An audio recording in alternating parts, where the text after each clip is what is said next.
Hi there, Steve Hart. We're going to talk a little bit about creating new ideas. In my last e-newsletter, I kind of focused on the idea of creating new ideas, and so I want to make a video talking about a few things that'd be hard for me to kind of type in and explain to you my thoughts and feelings. So the video is usually the best way to do so. When I was a young magician, I started at age 10, dabbling in my magic. I didn't really have a lot of money to work with, but I did purchase the catalogs, and I loved my catalogs. I remember having a few catalogs, and particularly the Abbott's catalog that was this thick, and I would go through the catalog, look at the pictures, read the descriptions, and all the drawings, and try to figure out what the trick looked like when it was performed. And then I tried to figure out how it was done, and what was the secret behind it. And this exercise as a young man helped me use my imagination. Now, obviously, rarely did I ever get the secret to the trick, figure out how it was done, especially since I hadn't seen it perform live. But there were a few times when I come up with ideas that maybe weren't practical, but at least there was an idea as to how it could be performed. And so it was crazy. The fact that I took a chance of having that experience, and I encourage you to do the same thing too. I mean, even when I watch some of the stuff online where I see some of these new tricks that come out, usually today I have a better idea as to how it's performed when I see it. But I love being fooled. I don't need to know how it's all done. And so I will watch a trick, and then sometimes I will use my imagination to see if I can figure out something that would make it work. That's another thing I want to bring up is in my early years, I did not know how a lot of magic was done. Even though I had studied the magic, but I studied the magic that I was using in my shows, the magic that I was performing.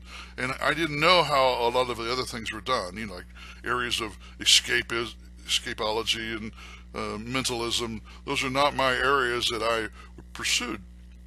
I know a little bit, but not very much. And in fact, even illusions, for 20-some years, I did not know how the zigzag illusion was performed, what the secret was behind it, until I got older and eventually finally was exposed to me, and I ended up buying one. And then I used it in my show for a little bit, and I moved it on. The point is you don't need to know how it's all done. Sometimes not knowing actually gives you an opportunity to be more creative. And sometimes, like I say, I would watch somebody perform a magic trick, and I come up with my own idea as to how it could be done, or I wish they would have tried that, and that would have happened. And if I think about it long enough, sometimes it is an improvement. And either I will approach the individual and ask them if they give me permission to share that with them, or use it myself, but usually what happens is most people get offended by that. I'm talking about other magicians when you see them perform something. I've learned not to be offended by that at all. In fact, I've actually taken the risk when someone approaches me and they say, "Hey, I'd like to build my own version of your burnt shoebox trick. Would you mind doing that?" I said, "No, sure, go right ahead. But here's a couple of agreements. First thing, you don't sell it, and I own the manufacturing rights for the effect." So that's the first thing I do. And I want them to take pictures, and I asked them to make a video of what they created. That way, I'm looking for new ideas of how little things, that changes they may have made, and I let them know that that's what I'm doing. If I do take an idea of changes that they made to my products, then I will give them credit for that. And but I'm taking the risk, and I know that. Now, see, the other thing is I could say no. I'm not going to let you build it, and they're going to go ahead and build it anyway, and I would never know about it. And so I figure, why stifle the opportunity for creativity or improvement when I could use this? And it's happened several times, over the years. And so I encourage you to do the same thing too.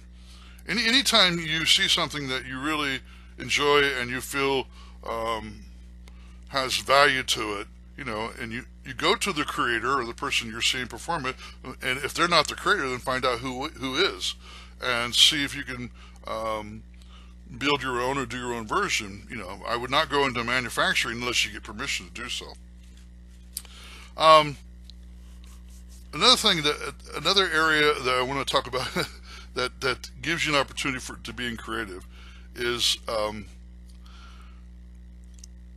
when people say to you, "I know how that's done." First thing I want to tell you what I do if I have a child or even an adult, I don't say, "No, you don't," or "You're wrong." I don't even allow them to try to explain to me how it's done. I say, "Well, yes, that's our secret. Don't tell anybody. See me after the show," and make them feel special, and letting the audience know letting them know in front of the audience that I feel camaraderie to them. It may not be true or not; doesn't make any difference. The point is that we're there to enjoy the magic, not here to expose it. But you have to understand, the reason I brought that up is because they're just trying to be creative and using their own imagination as to how something is done. They may see it as a puzzle. They may see it as a threat to their intelligence. The object is that they are using their own creative ability to use their imagination to try to figure out how something is done, and I have to give them credit for that. And that fits into this creativity thing. Quite often, if my friends come to me and they say to me, "Hey, Steve, how's that one trick done?" and they really want to know how it's done, the first thing I tell them, I said, "Well, if I told you, you're not going to believe how it's done." And it's quite true. It's true. Sometimes it's so subtle or so advanced in the technique or the skill to be able to perform it, they wouldn't believe me. And then the next thing I tell them, I said, there are many ways of doing a trick. For example, sawing a woman in half. There is no one way of sawing a person in half. So please understand that magicians are very creative people. And whatever it is you saw, whatever you experienced, there are many ways of doing it. So it's a compliment to creativity for magicians to acknowledge our creativity, and I challenge you to be creative and to come up with your own ideas.